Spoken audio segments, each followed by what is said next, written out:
এক বছরের জন্য এখানে বাসা নেওয়ার একটা সুযোগ হয়েছিল, আমি ভাড়া ছিলাম।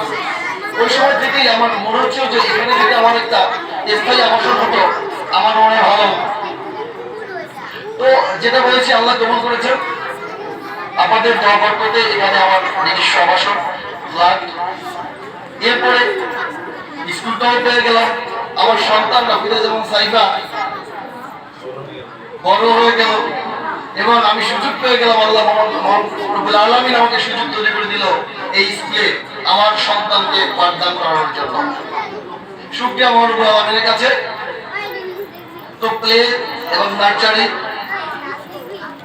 সবচেয়ে মজার বিষয়, এই প্রতিষ্ঠানের যারা শিক্ষক শিক্ষিকাবৃন্দ আছেন তাদের আন্তরিকতা, তাদের যে আন্তরিকতা তার কথা না বললেই নয়। আমাদের প্রিয় আজকের বিদায়ী যিনি প্রিন্সিপাল আনোয়ার হোসেন ভাই, আমি বলি আনোয়ার হোসেন স্যারকে দেখে আমার কাছে মনে হয়েছিল যে আসলে একজন ভালো মানুষ। তার নেতৃত্বে এই প্রতিষ্ঠানটা পরিচালিত হচ্ছে। সুতরাং যে সন্তানরা এখানে পাঠদানের জন্য আসবে, আমার মনে হয় ভালো মানুষের ছাত্রছাত্রী যারা থাকেন, নার্সিংয়ে যারা থাকেন, ফলো আপে যারা থাকেন, নিশ্চয়ই তারা ভালো হবেন। আজকে আসলে খারাপ লাগছে, আবার আরেক দিক থেকে খুব ভালো লাগছে।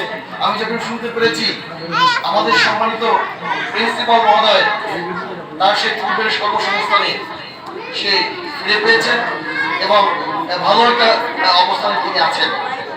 তো আমার বক্তব্য দীর্ঘায়িত করার সুযোগ নেই, অনেক অভিভাবকবৃন্দ আছেন, তারা কথা বলবেন।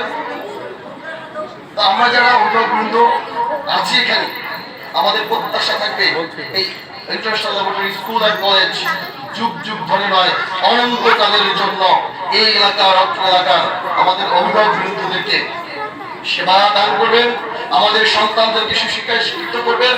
আমাদের তরফ থেকে ব্যক্তিগতভাবে আমার তরফ থেকে সর্বদা সর্বাত্মক সহযোগী থাকবে এই শুভ এই প্রতিষ্ঠানের দীর্ঘায়ু এবং অনন্তকালের